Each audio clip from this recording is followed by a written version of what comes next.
The rain had turned the city into a blur of broken reflections when everything changed. People rushed past with their heads down, umbrellas colliding, shoes splashing through shallow puddles, each person wrapped tightly inside their own worries. In the middle of that chaos stood a little girl, thin arms shaking as she held onto a worn backpack, her eyes wide with fear far too heavy for her age. She tugged at the sleeve of a man who was known across the world for his wealth, power, and cold discipline, and with a trembling breath she shared a truth that would crack something long buried inside him.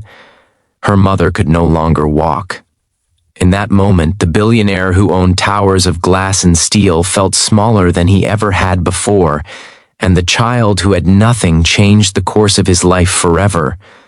Before the story continues, if you believe kindness still matters in a world that often feels rushed and cold, take a moment to like this video, share it with someone who needs hope, comment your thoughts, and subscribe to the channel.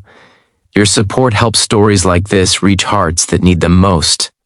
The man was called Adrian Hale, a name that carried weight in boardrooms and headlines alike. He had built an empire from almost nothing, rising from a childhood marked by scarcity into a life of unimaginable luxury. Yet success had carved sharp edges into him. His days were measured in profit margins and acquisitions, his nights spent alone in penthouses that felt more like monuments than homes. Compassion was a concept he supported from a distance, through checks written by assistants and charity galas attended out of obligation. He believed emotions slowed progress, and attachments only led to weakness. That belief had served him well, until the rain-soaked afternoon when a child's silent desperation cut through his carefully constructed armor. The little girl's name was Lily, though Adrian would not learn that until much later. She had been wandering the streets for hours, clutching the hope that someone, anyone, would notice her before it was too late. Her mother had collapsed in their small apartment that morning, legs refusing to respond, pain stealing her strength while fear filled the room. With no phone, no family, and no clear idea of what to do, Lily had done the only thing she could think of. She went outside to look for help. The city, however, was not kind to children alone. People avoided her gaze, mistaking her for a beggar or assuming someone else would step in. By the time she reached Adrian, exhaustion and terror had nearly drained her. Adrian had been heading to a meeting that would finalize a billion-dollar merger. His driver waited by the curb, engine running, schedule already behind. He almost brushed past the small hand at his sleeve, irritation rising at the interruption. But something made him stop. Perhaps it was the child's soaked hair clinging to her face, or the way her shoulders trembled as if she were holding the weight of the world. When he looked down and met her eyes, he saw not a request for money but a plea for safety. The words she shared were quiet, barely louder than the rain, but they struck him with unexpected force. For a brief moment, Adrian hesitated. Old instincts urged him to hand the problem to someone else, to call security, to move on. That was how the world worked: efficient, detached, clean. Yet as he glanced around, he noticed how easily suffering blended into the background of the city. He saw himself reflected in the glass of a nearby building, impeccably dressed, dry, protected, and suddenly ashamed. Without fully understanding why, he made a choice that went against everything he believed he was. He lifted Lily gently into his arms, shielding her from the rain with his coat, and instructed his driver to change course. The meeting, the merger, the empire could wait. As they drove through traffic, Lily clung to him with quiet trust, her small body trembling less as the warmth replaced the cold. Adrian felt an unfamiliar tightness in his chest, a sense of responsibility he had avoided his entire adult life. The silence in the car was heavy, filled with questions he did not yet know how to ask. They arrived at a modest apartment building in a neglected part of the city, far removed from Adrian's usual world. The hallway smelled of damp concrete and old paint, the lights flickering as they climbed the stairs. Inside the apartment, they found Lily's mother lying on the floor, pale and struggling, fear etched deep into her face. Adrian moved quickly, calling for medical help, kneeling on the cold floor without concern for his tailored suit.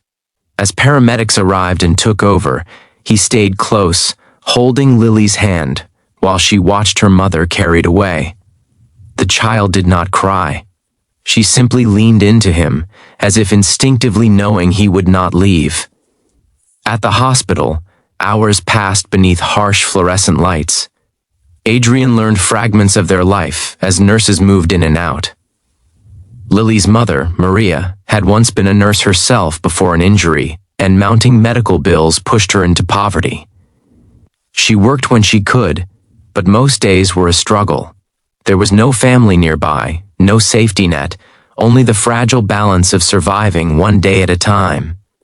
When doctors confirmed that Maria's condition required long-term treatment and rehabilitation, the weight of reality settled heavily in the room. Adrian should have walked away then. He had done more than enough by any reasonable standard. Yet he stayed. He arranged for the best care, not as a benefactor seeking recognition, but as a man who had been quietly changed. Watching Lily fall asleep in a chair beside her mother's bed, he felt something shift deep within him. He remembered his own childhood, the nights his mother worked late, the fear of being forgotten. He had buried those memories under ambition and success, but now they resurfaced with clarity he could no longer ignore. Days turned into weeks.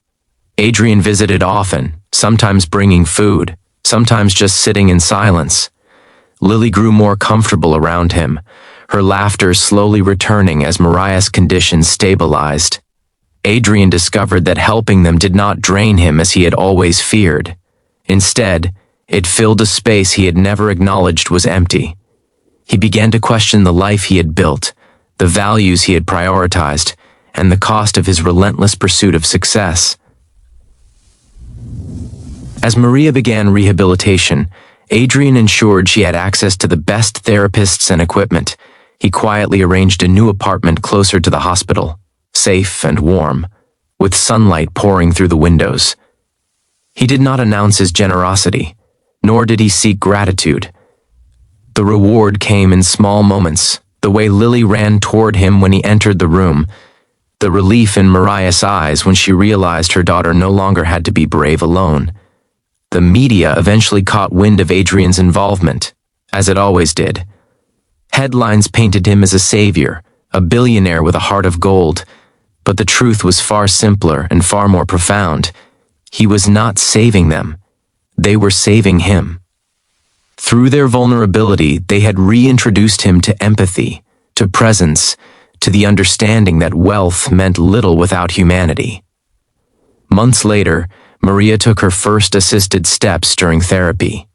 Lily watched with wide-eyed wonder, clapping softly, hope blooming where fear once lived. Adrian stood at the back of the room, unnoticed, tears blurring his vision. He realized then that success was not measured in profits or power, but in the lives touched and the pain eased along the way. Just before the story reaches its end, we want to hear from you. Please comment below and share what this story made you feel, or tell us about a moment when kindness changed your life. Your words may inspire someone else who is quietly struggling. In time, Adrian restructured his foundation, focusing not on publicity, but on direct support for families in crisis. He became more present, more human, allowing himself to feel deeply even when it hurt. Lily returned to school, her laughter echoing through hallways instead of empty streets. Maria continued her recovery, stronger not just in body, but in spirit, knowing she was no longer alone. On another rainy afternoon, much like the first, Adrian walked through the city without an umbrella. The rain soaked his coat, but he did not mind.